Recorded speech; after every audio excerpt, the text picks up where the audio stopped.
Good morning, everyone. This is Dr. Scott Haggerty from Elite Family Chiropractic here in North Royalton, Ohio. And so today what we're going to be digging into is one of the most important concepts that any of us can ever dig into, brain health. We've got one of them.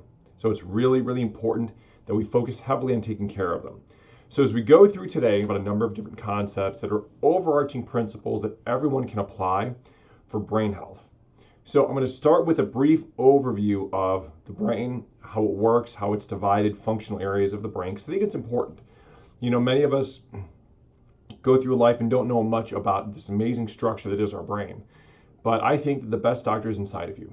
And I think the more that your body, your brain, your health, the more empowered you will become to protect it. Because, you know, we can lose a lot of things and still function well. We lose our brain, we lose who we are.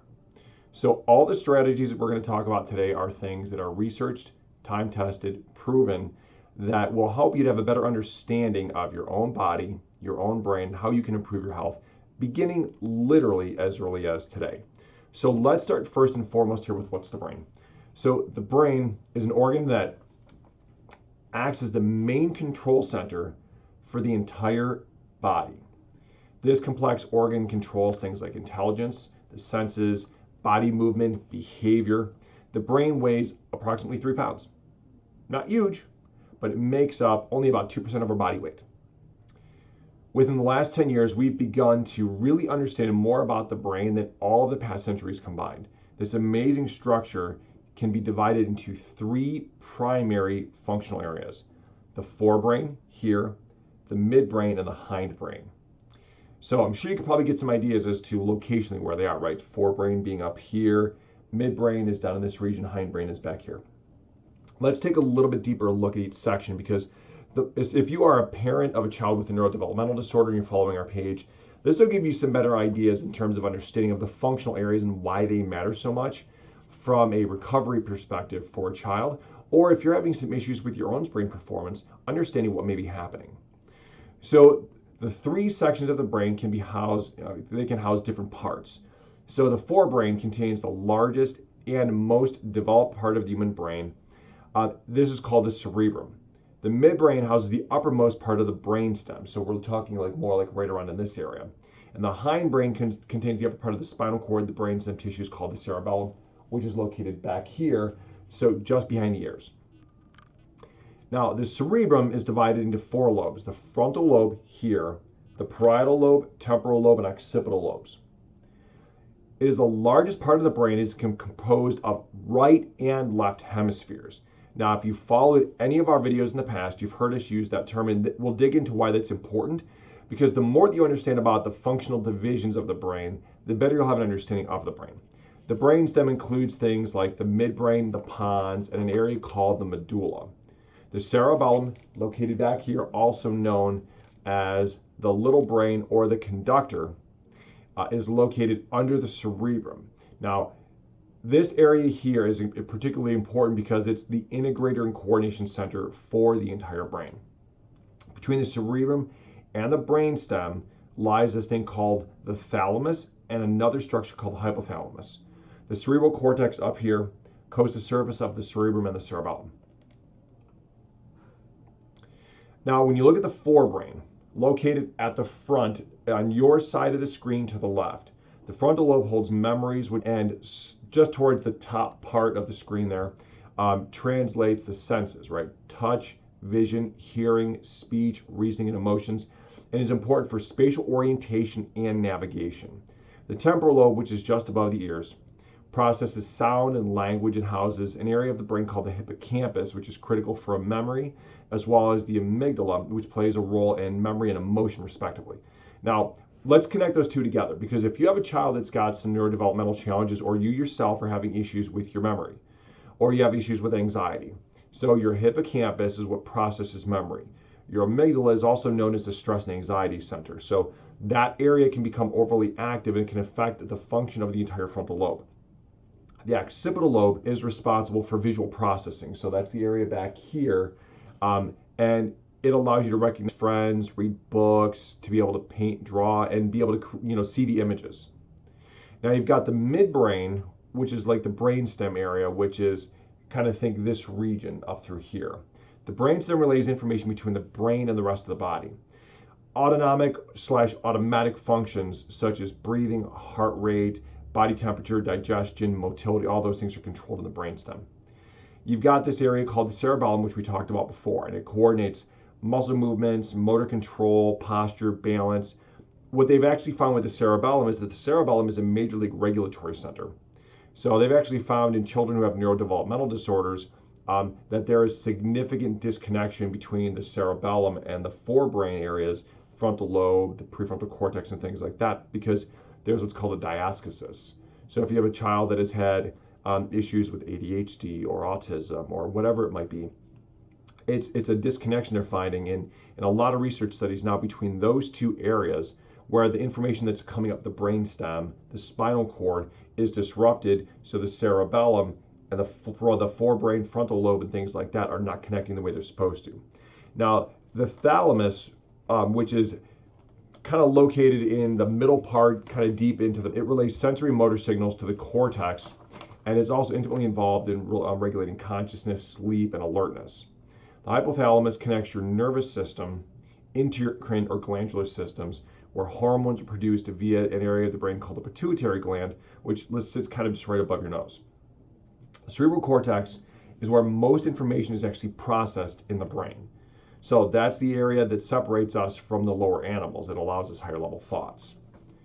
Now, we talked about this concept of hemispheres, left brain versus right brain. The human brain is divided into the left and right hemispheres, connected by a bundle of nerve fibers in the center called the corpus callosum. So that corpus callosum connects the two sides so that signals are sent back and forth. There's a lot of theories surrounding the left and right brain dominant states and different types of thinking styles.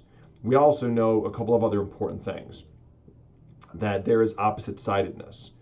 So the right brain controls left body, left brain controls right body. This theory about left and right brain from a personality standpoint was originated by Nobel Prize-winning doctor, his name's Roger Sperry, back in as early as 1981. This theory has been used to drive things such as like the brain balance concepts.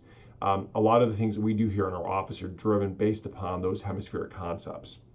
Each side of the brain controls the opposite side of the body, as we mentioned. And we know that there's this important relationship in the way that the brain is supposed to integrate. But let's talk specifically some more things about the left brain. The left brain thinkers are said to be more logical, analytical, and objective. Common traits of that side: language, logic, critical thinking, mathematical skills, logical reasoning, people who are considered to be your very detail-oriented people. The right brain, music, reading, color, imagination, intuition, and creativity. So there's some contrasting, very stark differences between the two sides. And it's the communication between those two sides, the function of these two sides, that really dictates how well we as a human being function. If we become too dominant towards one side or the other to a point where the two sides are not really connecting well, is when we start to see a lot of neurodevelopmental challenges. And so when you see children that have issues with focus and attention problems, you tend to see that in most cases, they're showing a left brain dominance, where the left side of the brain is overly active in comparison to the right side of the brain. It doesn't mean the right side's not working. But what happens is that if the left brain is so dominant, the deficit between the two sides is where the problem lies. And so you can get opposite side dominance, right? We can get children who are very right brain dominant. And then in turn, they tend to have a lot of issues with critical thinking. They tend to have a lot of difficulty with being able to process details. Can be the most creative kids in the world, right? And and realistically, you tend to find that if someone has a right brain dominance versus left brain dominance, the person who's right brain dominance doesn't tend to be as bothered or as affected by the right brain dominance as the left, just because of the fact that they tend to be able to function in a little bit higher level. But it's more apparent if someone has a left side dominance versus a right brain, because it affects so many areas in such direct ways. Ultimate goal of brain health is balance. The more balanced the brain is, the better we function. So let's talk about some common neurological disorders. And this is important because the awareness of brain health is becoming a bigger and bigger deal these days. And so why is brain health so important? Well, a healthy brain functions quickly and automatically. We don't have to do a lot of work to function well if our brain is doing what it should. But here's the issue, guys. 1 in 5 people now is suffering from some type of a neurological disorder. And these are diseases of the brain, spine, and nerves connecting them. The National Institute of Neurological Disorders report the following as common disorders. Things like neurogenetic diseases, such as things like Huntington's disease, developmental disorders, such as CP, degenerative diseases of adult life, such as Parkinson's and Alzheimer's, metabolic disease, such as Gaucher's disease, cerebrovascular diseases, such as stroke and vascular dementia, trauma, such as spinal cord and head injuries, convulsive disorders, such as epilepsy, infectious diseases, such as age-induced dementia, brain tumors, not to mention things that are common neurodevelopmental disorders, because we're talking right now, we have an epidemic of kids being diagnosed with neurodevelopmental disorders at a pace of 1 in 5. So let's take a deeper look into a few of the more common adult-related neurological disorders. And it's important that we, I think, look kind of at these longer-term things, because we're seeing an epidemic now of adults being diagnosed with these disorders. So dementia is considered a cerebral vascular disease, right? The arteries, blood vessels in the brain. But it is not a specific disease. It is a general term to describe a decline in mental ability.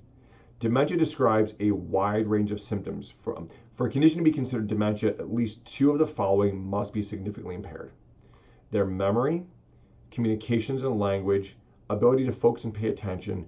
If you're going to a neurologist, these are things they're going to be using as criteria. And so if you see signs and symptoms like this in a loved one, these should start raising some warning signs, especially if it's becoming progressively worse.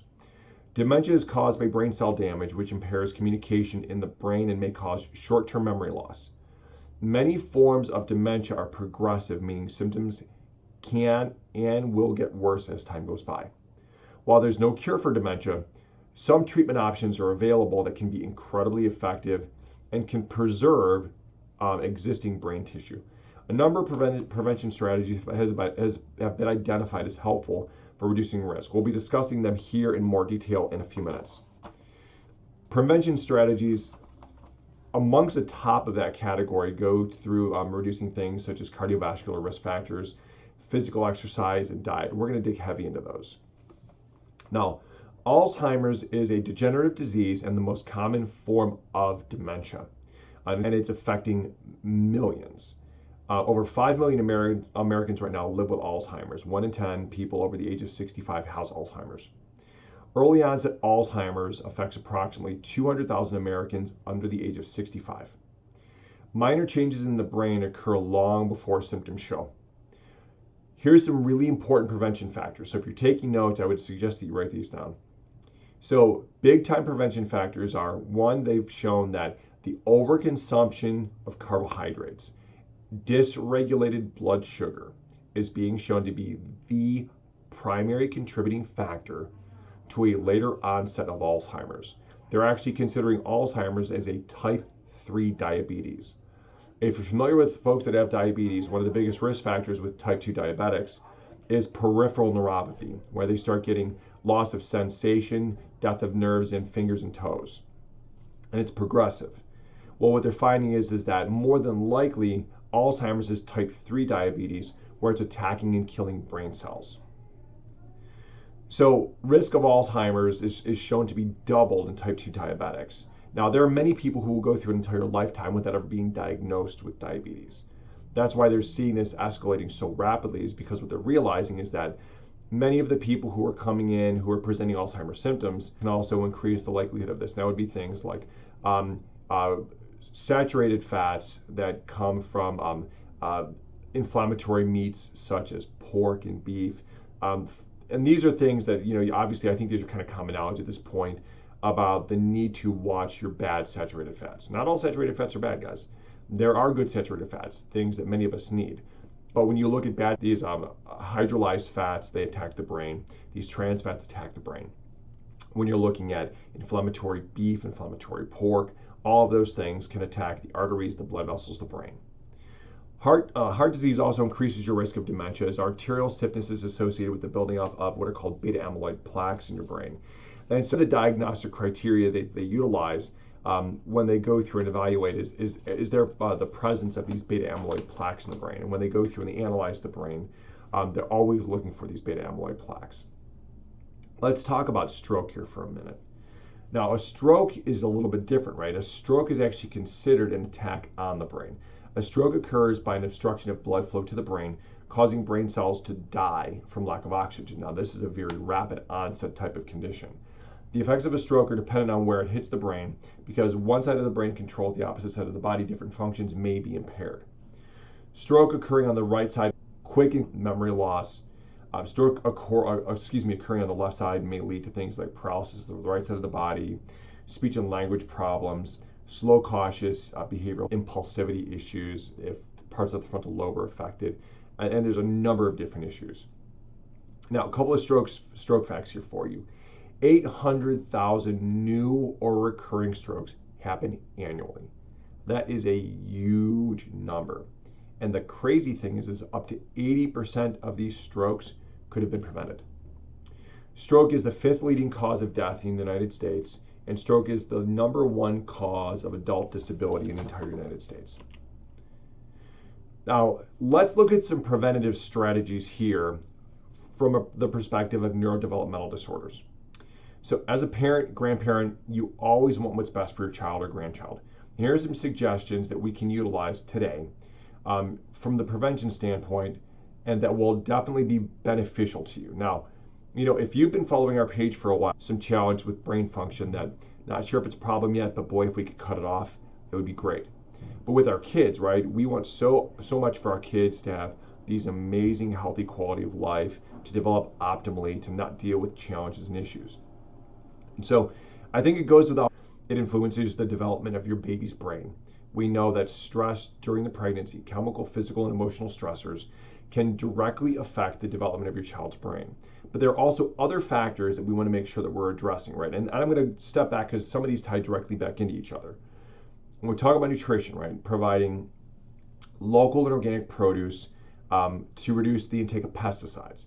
Pesticides have been shown to be directly affected as a major neurotoxin. They can go after a child's brain and nervous system, causing all kinds of challenges. And if you follow Zen Honeycutt from Moms Across America, she talked about her struggles with early exposure that her kids had to toxins and what she went through to detox them to help their children to reclaim their quality of life.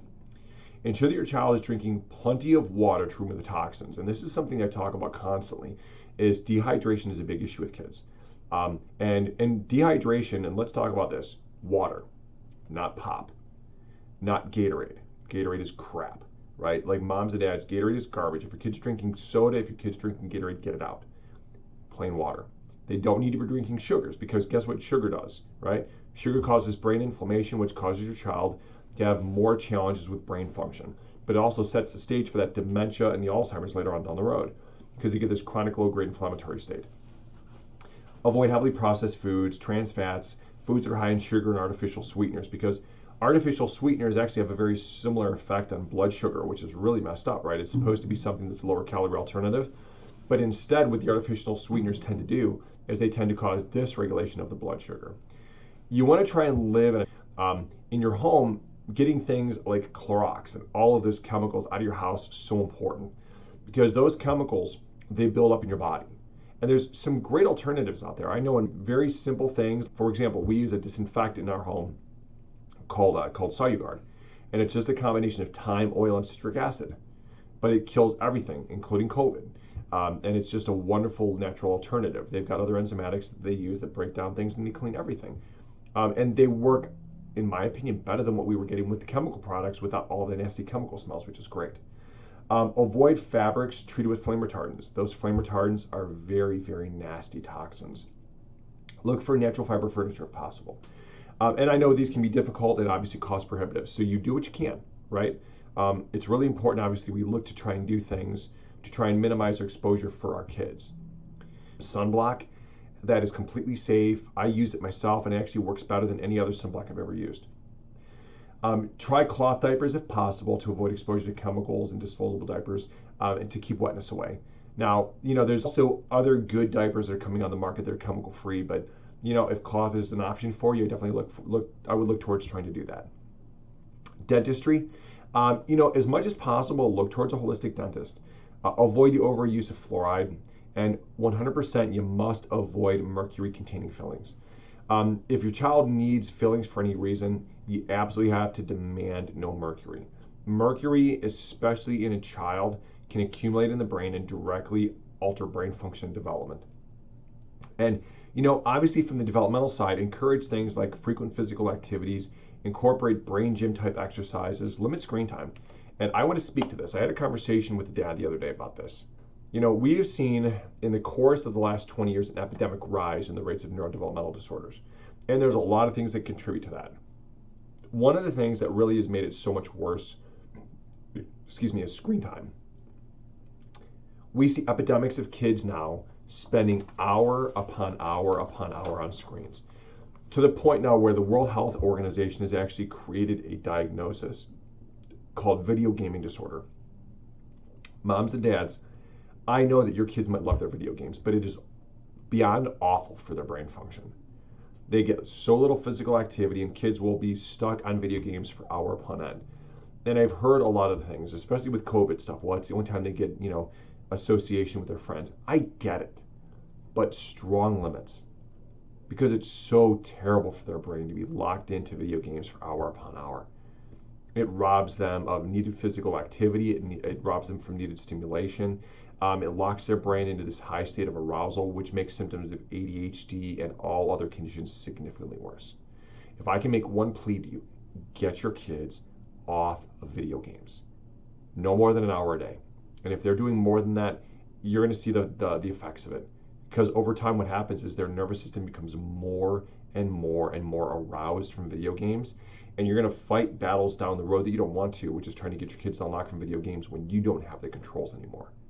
So please, I implore you, get your kids to a minimal amount of video games now so they can reclaim their brains, because you will be so thankful that you fought that battle early instead of later on.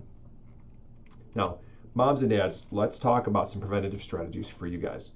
There are a number of lifestyle habits that you can adopt now to improve and maintain brain health.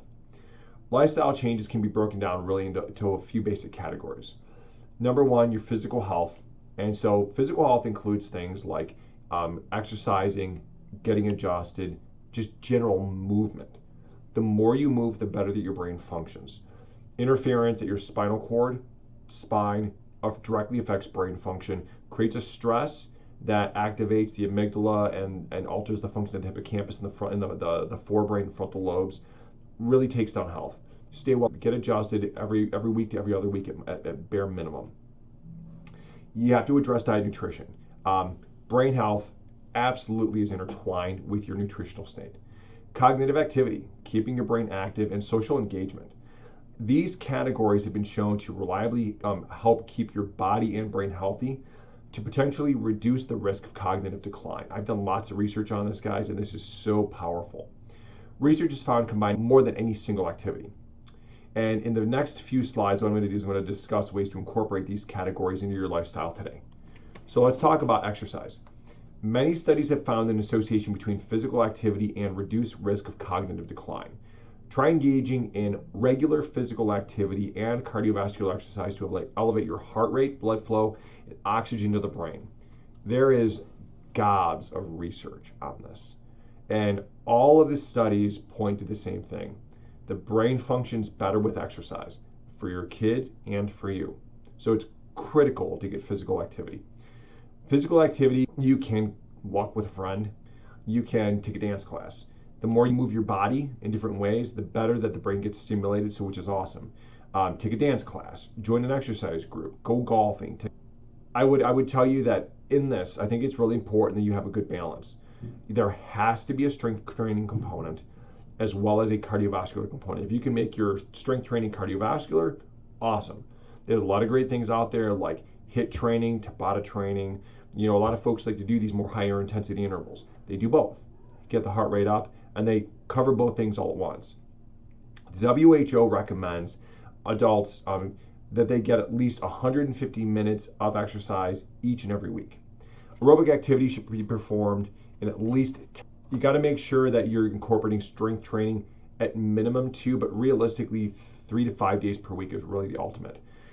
Tips on incorporating physical activity daily. Here's a couple of things household chores, right? Getting up and moving, vacuuming, cleaning, dusting, doing things that force you to get up and move around more. All of those things improve brain health. So one thing that's interesting is, a lot of folks, as we get older, we get out of school, right? We stop thinking about challenging our brains. But it's really important that we do things to challenge our brains continuously. Continuously learning something at any stage of life will help you to reduce your risk of cognitive decline. And there's tons of resources available right now. You've got your local library, you've got community centers, rec centers, local college. And of course, you've got Dr. Google, right? Where there's a million resources. You can download books on Audible, you can listen to audiobooks, you can listen to podcasts. The list is endless. And the topics for learning are endless, literally too. And one of the things I would tell you is the more that you can challenge your brain to do something different, the better your brain's going to function. Pick anything of interest to you. Look for a local class or check out a book from the local library or online. And here's some good fun ideas, right? You can look at things like check out your local craft store or home improvement store for classes. Look for books on cooking and making your own kombucha tea. Teach yourself to sew, knit, crochet. You can do things like online groups such as Skillshare.com. And I don't know if you guys have heard of this, like Skillshare or Udemy, but these are places where there's just tons of great courses on a lot of these. And there's other ones out there, but these are probably two of the most popular. And you can get on there, and there are thousands upon thousands of classes on every topic under the sun that you can imagine. And there's categories not limited to, but including things like design, writing, technology, photography, exercise, nutrition, yoga, meditation. So let me go into one here that I think many of you know this, but let's hammer this home for a few minutes. There are so many reasons to kick this disgusting habit of smoking, but one of the biggest is save your brain. Decreasing the risk of cognitive decline is huge. Evidence shows that smoking increases the risk of cognitive decline massively. And if cognitive decline, avoiding cognitive decline is enough, awesome. But whatever your reason, keeping it clear in your mind will help to motivate you. Number two, you got to get prepared, right? Going cold turkey doesn't work for many, works for some. Choose. Don't live in a bubble on this. You can use replacement therapies until you're done. Use things like nicotine gum, and this may help with nicotine withdrawal. I would avoid a lot of the prescription stuff because the prescription meds they have out there for it, they have way more negative side effects than they do positive side effects. You can find new ways to reduce stress, and taking up exercise or taking up a new skill could be great ways to keep your hands busy. I know many people in my family were smokers, and what a lot of them did is they picked up things like quilting. It was something that kept their fingers busy because the feeling of having the cigarette was so powerful for them. They needed to do something to distract their brain from it, and so doing quilting and knitting was really helpful. Avoid triggers, right? Especially in the first few weeks, this is a big deal, right? So if you're someone who, after a meal, you're used to going and smoking a cigarette, then what you should do is go and do something like go for a walk. If you associate smoking with drinking, then I would definitely encourage you to hold off on drinking until you feel like you can handle it better. So let's talk about the heart. And there are so many things that are intertwined between heart and brain function. By taking care of your heart, your brain is more likely to follow. Studies show risk factors of cardiovascular disease and stroke, right? Things like obesity, high blood pressure, and diabetes negatively impact your cognitive health. So these metabolic conditions are directly tied into one another. Protect your brain by protecting your heart by maintaining your blood pressure, cholesterol, and blood sugar within recommended limits, and sustain a healthy weight. A healthy diet and regular exercise are really keys to heart protection. Now, looking at things like regulating your cholesterol levels, right? And there's a lot of different things that come with cholesterol, and there's a lot of misnomers with cholesterol. Cholesterol is a really important substance, right? It produces hormones. It's really important to, for our body. We use cholesterol even for digestion, but they're also used as messengers. It's needed to build a lot of body cells. However, obviously, too much of anything, it can be harmful. Cholesterol made from animal-based foods that are inflammatory fats and dairies, these can be very difficult on the body, and it can be very inflammatory. And that's where you start getting, when foods become inflammatory, sugars, fats, toxins, is when you start running into issues. There are two primary types. There's LDL, called low-density lipoproteins. These are the ones that are called bad, and they're not really bad. They're bad if you're inflammatory. Because if you're in a pro-inflammatory state, the arterial linings, they become damaged, and the LDLs can build up in there. If you're not inflammatory, it's not an issue. That's why eating an anti-inflammatory diet becomes such a big deal. The other side, because these are not typically found to clog up the arteries. These are messenger cholesterols as well. They carry things. So we want to make sure that we have a really good ratio of HDL to LDL. Now, obviously there's going to be some genetic variances to this. Some people typically tend to have, very, well-regulated HDL levels. Some people have, just by the nature of their genetics, no matter what they do, they're going to have some lower levels. The biggest thing is avoid a pro-inflammatory state. Make sure you're regulating your blood pressure. This is a big issue, right? Blood pressure, and you have some potential risk factors, you should be. It's recorded as two numbers, systolic and diastolic. And I know this might be review for some of you, but just to talk about it. Systolic blood pressure, the upper number, indicates how much pressure your blood is exerting against your arterial walls when the heart beats. Diastolic, which is the lower number, indicates how much pulse when the heart is resting between the beats. Typically, systolic pressure is the more important of the two. Blood pressure is measured in millimeters of mercury, meaning that the pressure gauge that we look at when we take your blood pressure, we're looking at the systolic and the diastolic in millimeters of mercury.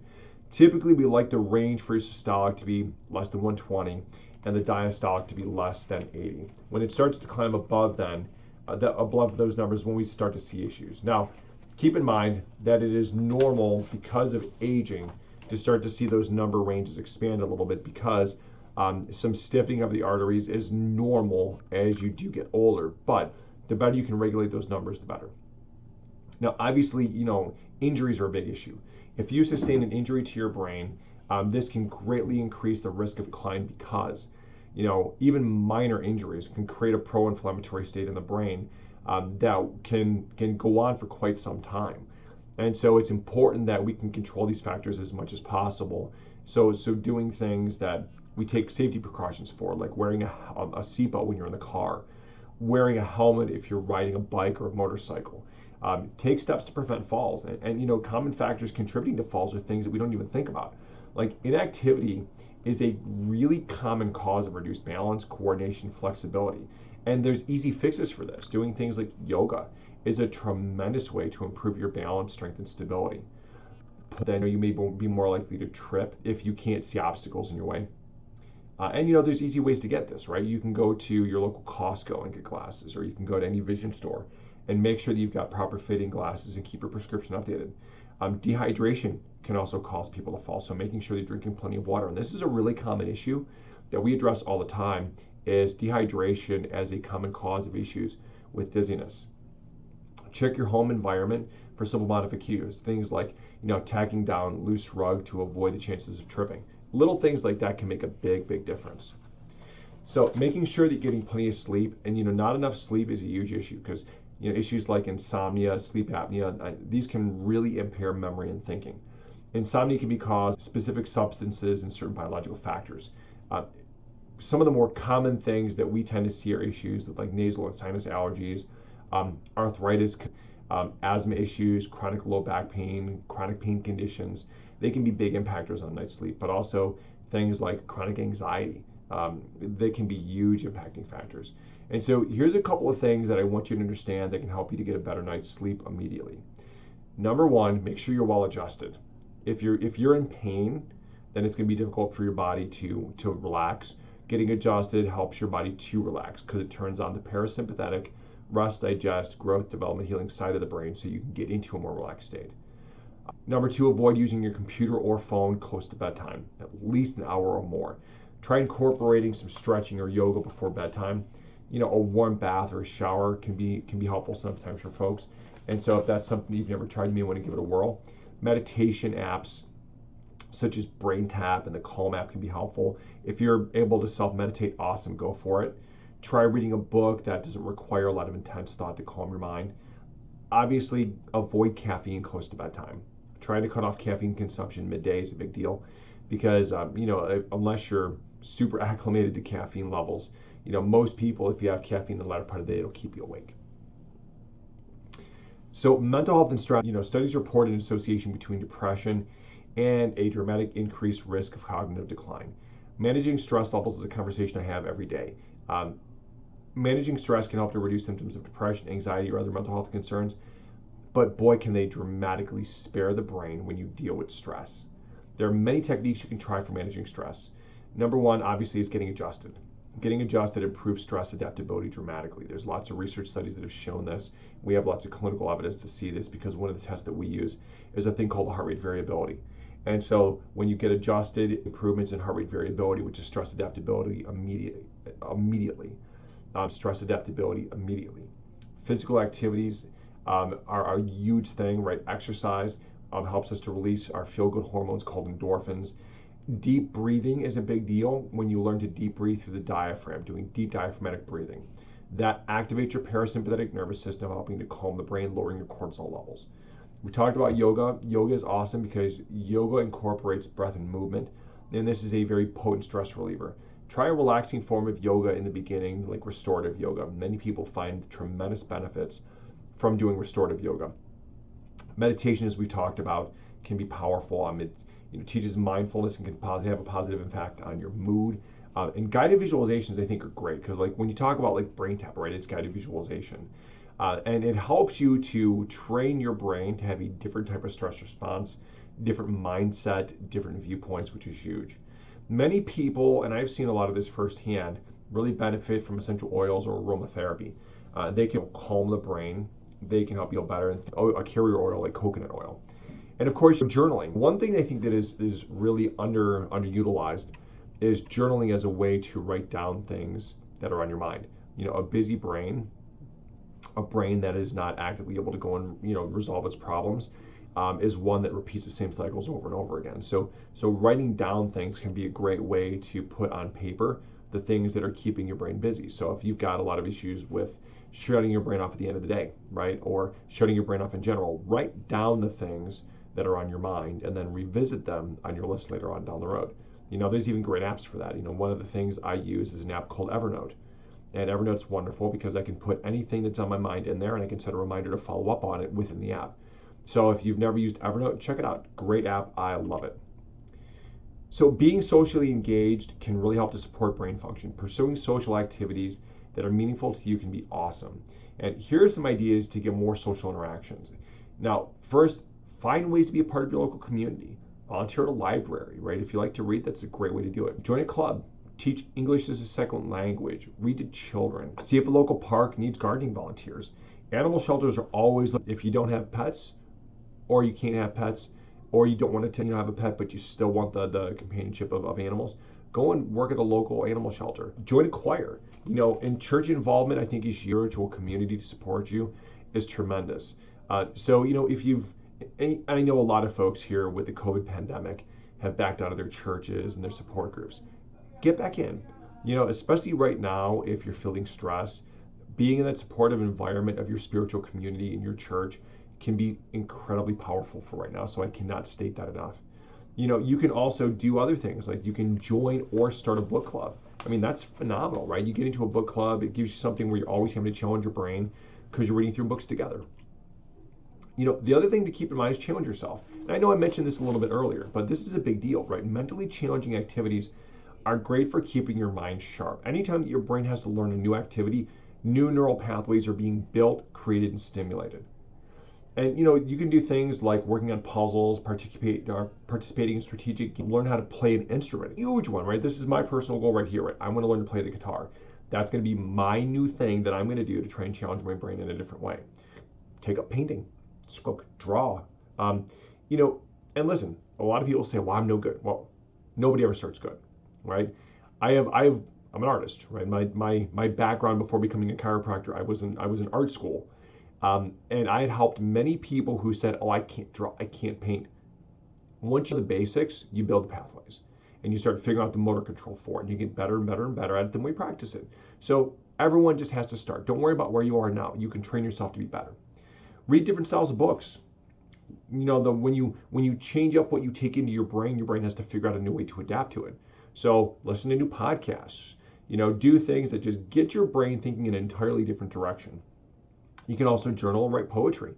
Creative writing is a great tool. Get your brain opening up and expanding the way that you think is a powerful tool to preserve your brain. So brain foods are a big deal. And I know that if you're kind of watching even just social media, right, you're seeing a lot of people who are talking about brain foods. This is a huge deal because nutrition is a huge part of any brain health regimen. Because we talked multiple times through this whole thing about controlling inflammation. And so typically eating a well-balanced diet is going to include certain critical things, because these things are known to be anti-inflammatory. These are diets that tend to be high in fruits, vegetables, low in saturated fats, but high in poly and monounsaturated fats, like your olive oils and avocado oils and fish oils. Very low in sugar, and these things tend to really help to lower the risk of cognitive decline. There's some diets like the DASH diet, the Mediterranean diet, that have gotten a lot of traction because of the effects they've shown on blood sugar regulation and inflammation reduction. But there's other great ones that have shown lots of great research. Things like the paleo diet's been very successful, and it's a diet that's very targeted towards inflammation. So there's not necessarily one perfect, but a lot of these have a lot of traction that show they lower inflammation, because that's the big overarching thing. But here's some basic principles, right? Regardless of the style that you follow, focus heavy on regulating your blood sugar, focus on fruits and vegetables, nuts, minimal amounts of grains, because grains can be very inflammatory. If you're going to eat it, it does make a huge difference, because non-organic butter tends to have a lot of hydrolyzed fats, a lot of long-chain fatty acids, which are very inflammatory. Get lots of olive oil and avocado oil and fish oils, making sure that if you're going to have red meat, that you have organic grass-fed red meat, but obviously, not over-consuming red meat. And if you have to eat red meat that's not organic, minimize it, small portions of it, guys, because those red meats are very inflammatory and very high in long-chain saturated inflammatory fatty acids. Using herbs to flavor your food rather than salt. I'm a big fan of seasonings, and garlic is a very anti-inflammatory season. So, and a lot of seasonings are, right? Ginger is extremely anti-inflammatory. Turmeric is very anti-inflammatory. So these can be awesome for health. Eating fish such as cod, haddock, catfish. You can do fish like salmon, albacore, mackerel, sardines. All of. When we talk about supplements, I get a lot of questions about this. A couple of things when we think about with supplements is there are certain things that we know that have lots of great research. And I'm not going to go too deep into supplements here, but I'm going to give you some high bang for your buck supplements if you're looking for things that you can add into your regimen today. So there are certain supplements that are highly associated with improving cognitive function. Consuming a healthy diet obviously is best, but sometimes we need to add the supplements in as a way to support our bodies. So look at including these 3 basic supplements, because they have lots of evidence in their ability to boost memory, motivation, creativity, alertness, and general cognitive function, and are neuroprotective. Number 1, fish oils. Fish oils contain healthy fatty acids essential for maintaining the structure and function of your brain cells, and they have a host of anti-inflammatory effects. Resveratrol. So if you've ever heard of resveratrol, then you know why this thing is so powerful. But if you haven't, so resveratrol is a powerful antioxidant found in the deep purple and red colored fruits. Some studies show resveratrol could prevent the deterioration of the hippocampus, where memories are stored, which is huge. But here's one really big important thing. Your brain is as old as your mitochondria are young. This is a big deal.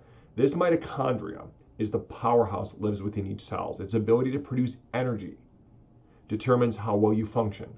So all antioxidants are doing is they're eating up free radicals. And resveratrol has been found to be very protective of the heart and the brain. So I would make sure that if you're not a wine drinker, then, and there's a lot of research that shows that drinking 1 glass of red wine per day is very cardio and neuroprotective. But you can take it in supplement form. Eating the fruits that obviously are dense, like your grapes, which are obviously most well known, the dark red grapes, they tend to be very dense in resveratrol. But supplementation is probably the easiest way to get it. Ginkgo biloba has been shown blood flow to the brain, therefore increasing brain power. Now, there's one other thing I think that's pretty cool is the thing called rhodiola rosea, and this is a powerful supplement often used in Chinese medicine to promote well-being and healthy brain function. And there's one other thing I'm going to add in called phosphatidylserine. And it's a type of fat compound found in the brain. Some studies suggest taking phosphatidylserine supplements could be helpful for preserving brain health.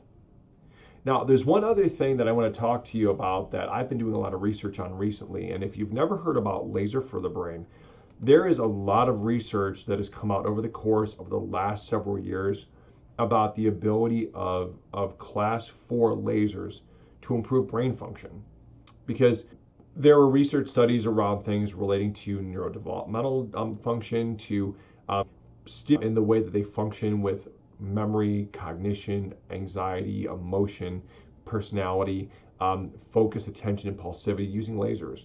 And there's gobs of research out there that are far beyond even what we've done within our own clinic that show tremendous improvements in overall function of the brain. So we'll dig more into those in future webinars. So keep your eyes peeled, and when you see those webinars come up, be prepared. You're going to want to see these, because I've been in practice for almost 10 years, and chiropractic has really shown amazing ability to change the brain. I have not been as excited about anything as I am about brain laser in a very long time. Chiropractic combined with brain laser is the single most powerful combination of things I have ever seen to improve the function of the brain. So when you start seeing some of these webinars come up, guys, be prepared. You're going to want to see this stuff. Now, there are lots of great resources out there, and what I'll do is I will post some of these resources so you can see these. But there's great resources out there, like we talked about. Skillshare has a lot of great resources. If you want to volunteer, volunteermatch.org is a great resource. There's online brain games like mindgames.com, and you go to /braingames. You can do things like BrainTap and braintap.com or braintaptech.com, great resource. You can do things like there's on YouTube, there's 10 hours of ambient soundscapes if you just want to listen to those on YouTube. So there's lots of great things out there in terms of free resources that you can use. There's a lot of great recipes out there. So like Heart Smart recipes found at recipes.heart.org. And those are recipes from the American Heart Association. Now, I don't necessarily 100% agree with everything on there, but it's a good resource because they promote grains more than the research really justifies. But obviously looking at some of those resources are great. Paleo websites have a lot of great low carb anti-inflammatory resources. One of my favorite resources is deflame.com. The doctor who wrote the book, The Deflame Diet, probably the best overall resource I have ever seen on anti-inflammatory nutrition.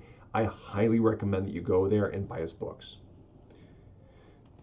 So guys, I covered a lot. We've been together for going on 53 minutes today. I know I went through a lot. I appreciate you joining with me today. I know you probably have some questions. So what I would encourage you to do is, if you have questions that you'd like to discuss on another video, drop them in the comments beneath. If you have something that you feel like needs more in-depth explanation, shoot me an email. Or if you want to talk, you can call our office at 440-230-2300 to schedule a time to talk with me directly or Dr. Brandon directly, and you would ask for Jessica. She is our amazing rock star CA office assistant, office manager. So she'll take great care of you, get you set up here for a consultation with us. You can also email questions if you prefer to do it that way.